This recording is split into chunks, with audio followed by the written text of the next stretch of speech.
Welcome to crystals, symmetry and tensors, lecture 1. So, let us look at the topics which we will try to cover in this very first lecture.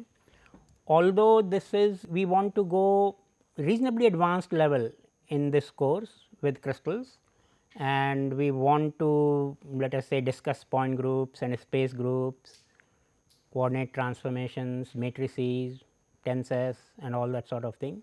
But to begin with, to bring all of you on a level playing field, because you are from different background, somebody from mechanical, somebody from physics, chemistry, all of you must have studied crystal, I am quite sure, in some part of your curriculum, because nobody can get away doing science or engineering without touching crystal. But idea of this course is to take you to the next level in thinking about crystallography and symmetry, but we will begin right at the beginning, where the beginning will be very basic. So, that will be the first week. You can think of it as a review, or review for those who have definitely done it and remember it.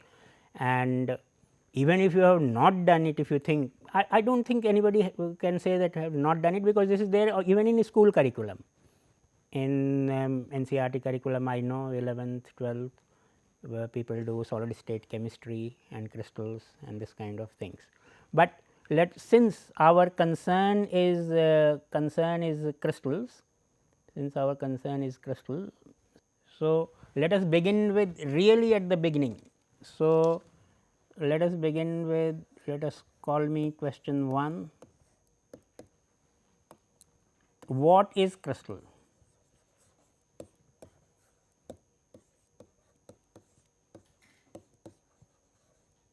Define crystal. If somebody asks you to define crystal, how will you define? So, let us put this way, the same thing what you have said, I am again rewriting. So, crystal is periodic, a periodic pattern of atoms.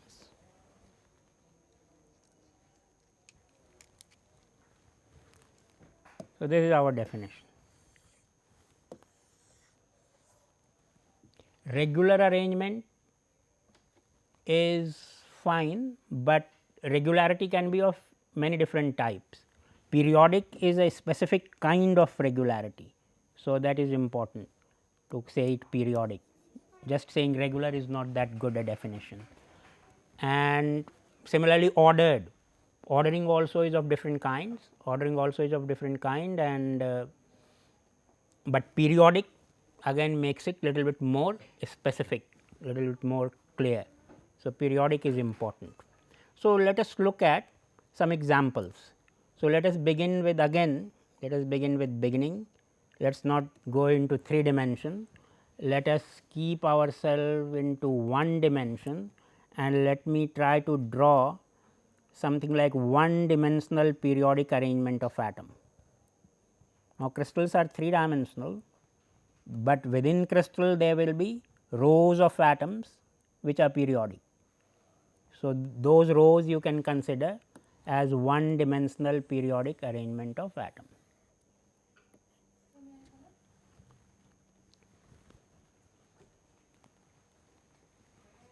One dimensional periodic arrangement of atoms.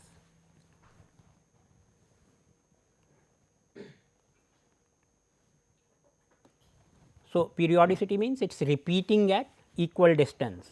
So, if I take the distance to distance, center to center distance a, it is repeating at distances a. At each distance a, if I move each distance a either forward or backward, I find an atom and I find the same atom. So, it is having translational periodicity. We will say that it is having a translational periodicity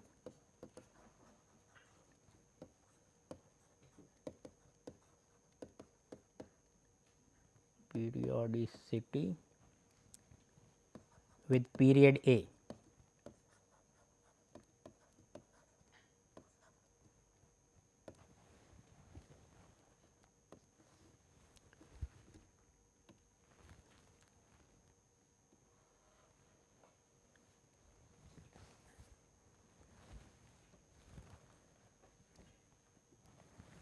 Now,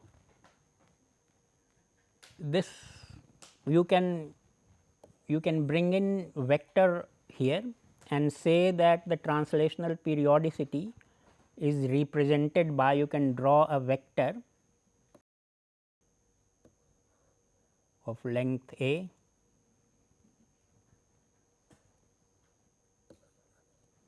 and direction pointing to the right.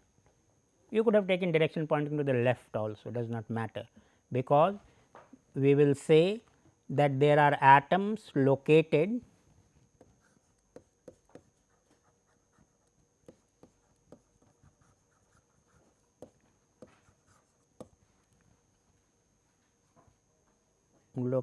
at n times the translation vector a, where n is any integer.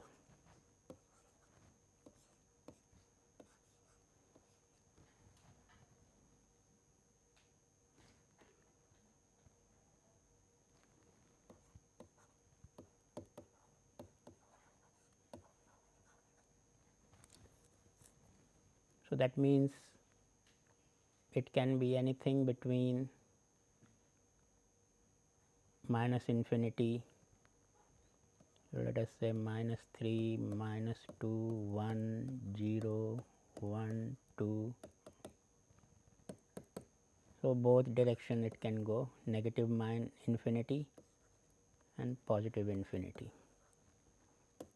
That is why I said that the direction of the arrow, initial selection of the sense of the arrow is not that critical, because I am allowed to take both positive and negative n.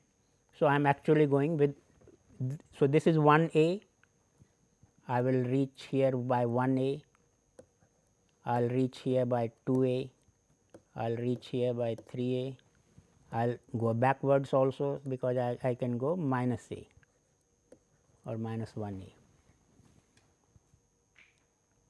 So, translational periodicity is represented by a translation vector. So, one dimensional translational periodicity requires only one vector, and the vector, the translational symmetry vector, does not have any origin. Although I seem to be saying that we are starting. So, I have selected, when I wrote 1 a 2 a, I selected this as my origin, because this was 0 a.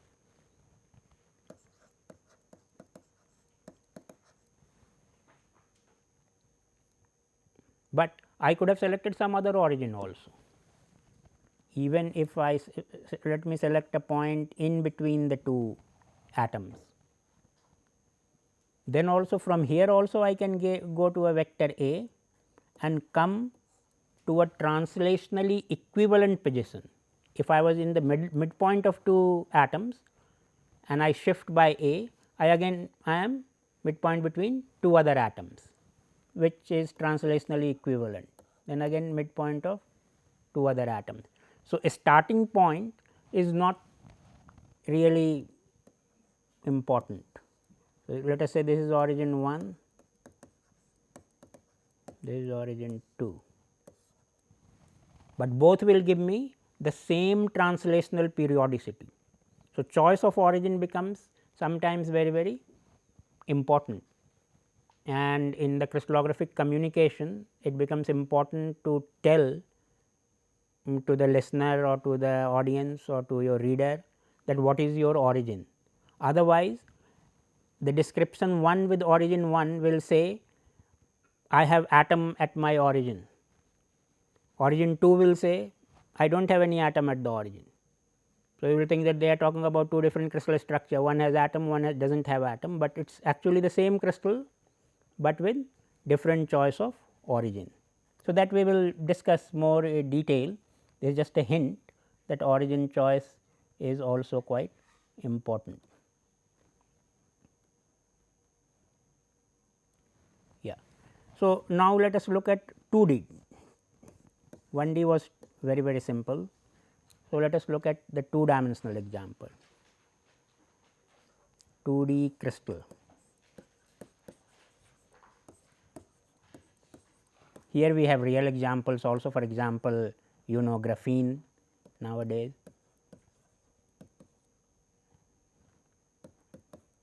So, graphene can be considered as a 2-dimensional crystal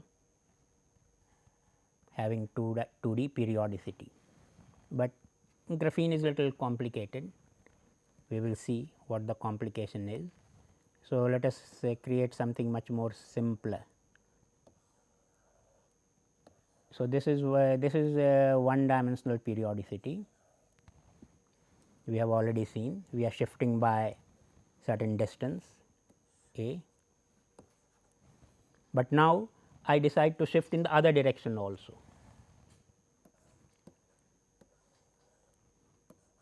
By some amount b, not necessarily equal to a, although I can keep it equal also, but for a little bit more generality I have made it b.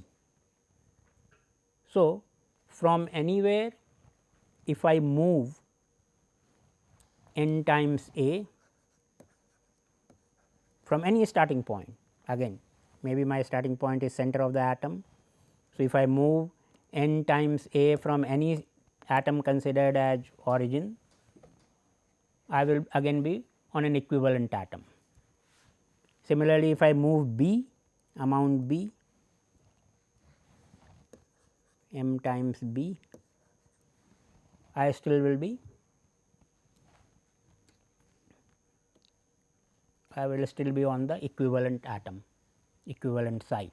And if I go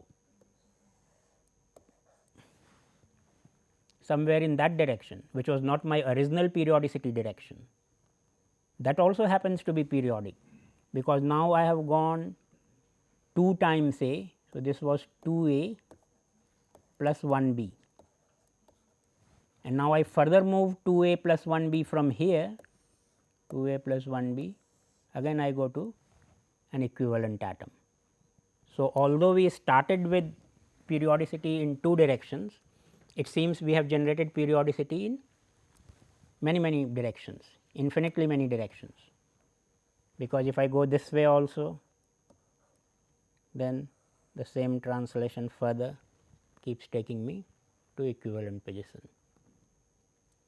And as I told you in the previous 1-dimensional example, if I choose a different starting point, does not matter. If I go, let us say 2 a this way and minus 1 b this way. So, again I come from center of a square to another center of a square, and if I keep doing that, I will keep getting to equivalent positions. So, there are translationally equivalent positions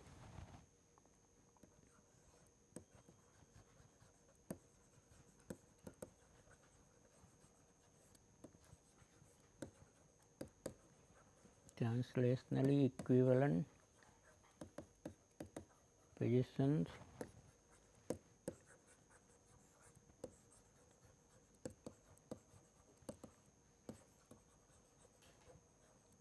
any periodic, no sorry, not periodic lattice, we have not yet defined lattice. So, periodic pattern, but I just call it pattern.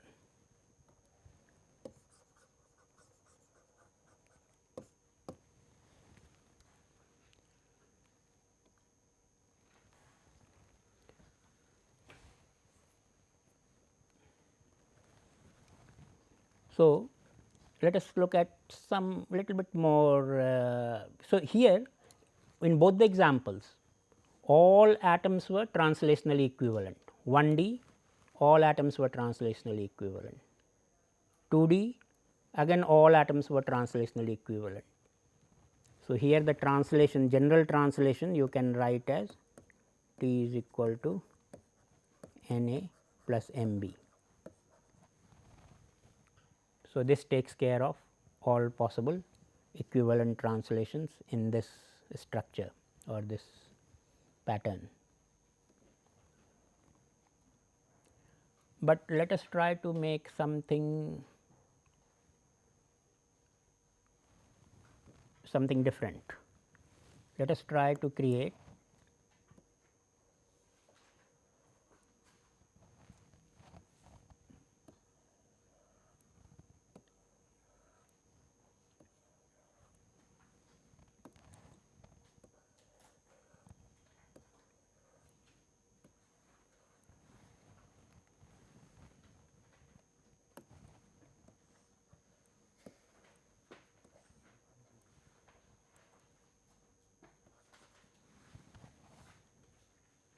Now, does this have a translational periodicity of A? Because by A, although by A you get an atom, but now you get a different atom. Instead of black atom you get a red atom. So, A is no more your translation equivalent, means translational periodicity of this structure. The translational periodicity of this structure becomes 2A. So, all atoms in this structure are not translationally equivalent. So, this is an example where the atoms are chemically different. One is an atom A, one I am calling atom A, the black atom, and the another one atom B, the red atom. So, it is easy to see that they cannot be, by translation you cannot transform an A into B. By translation, by equivalent translation you have to go from A to A. So, this is a, so is this then a periodic structure?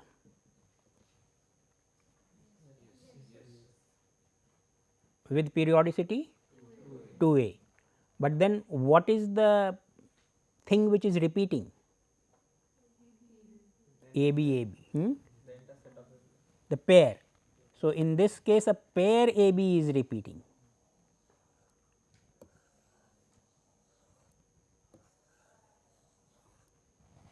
Okay. Now, let us take yet another example. So, it is not necessary for atom to be chemically different.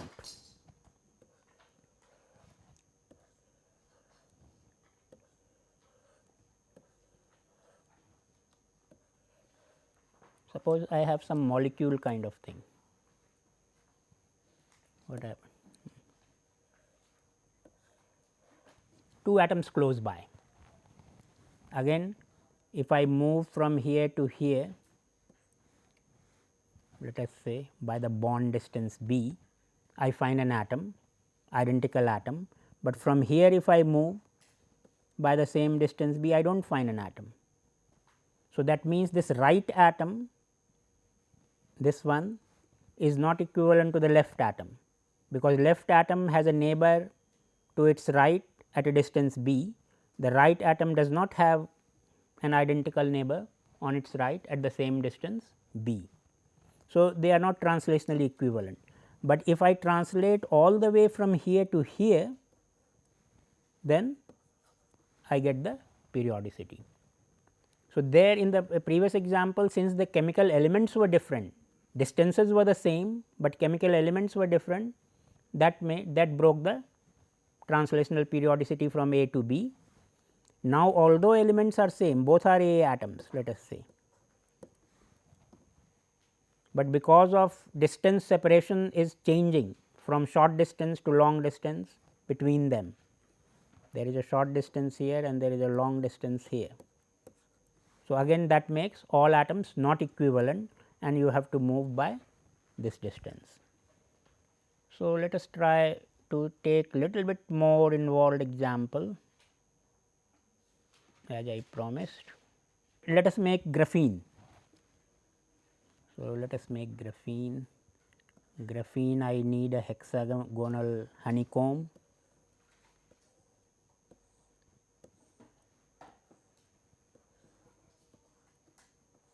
So, you have a hexagonal net like this. Hexagonal tile is one of the interesting and simple tiles.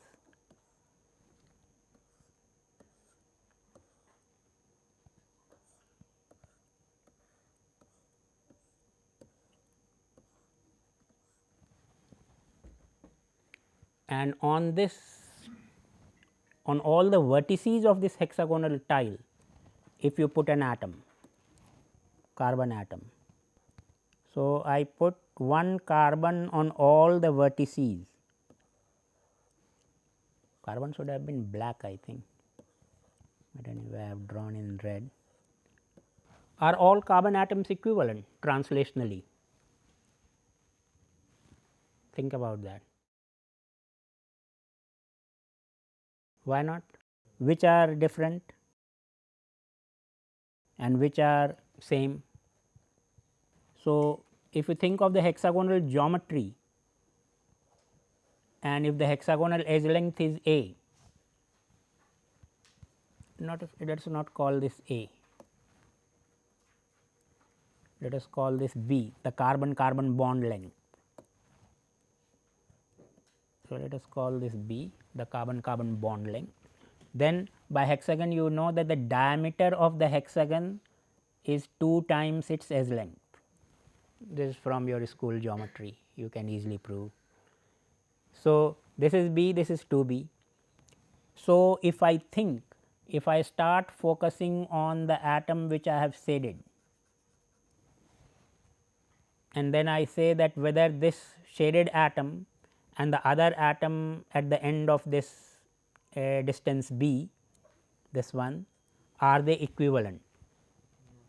So, this atom has a neighbor, this one at distance b, but if I go the same distance from this in the same direction, I find a hollow, there is no atom there. So, the neighboring atoms are not equivalent, but if I go to the next neighbor here, then this of course has another atom at distance b in the same direction. So, neighboring atoms are not equivalent, alternate atoms are equivalent.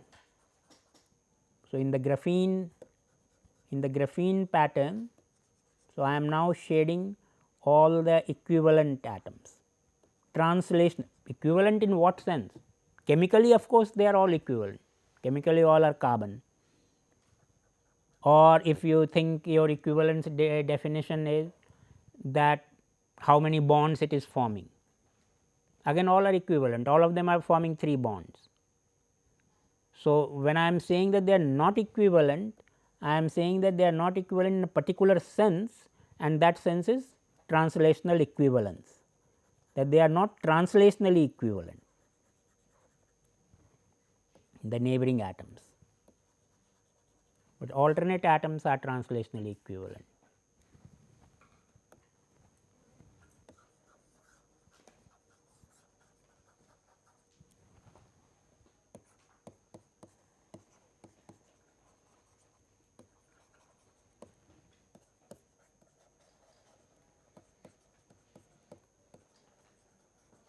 All atoms not translationally equivalent.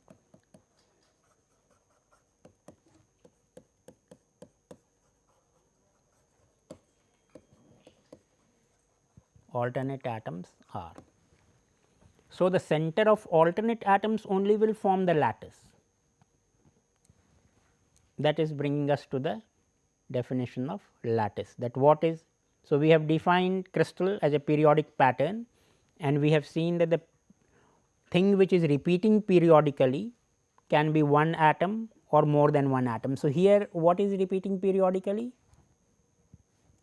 What can we say? Yeah, 2 atoms, because if I say only the shaded atom, then I will get only half the atom.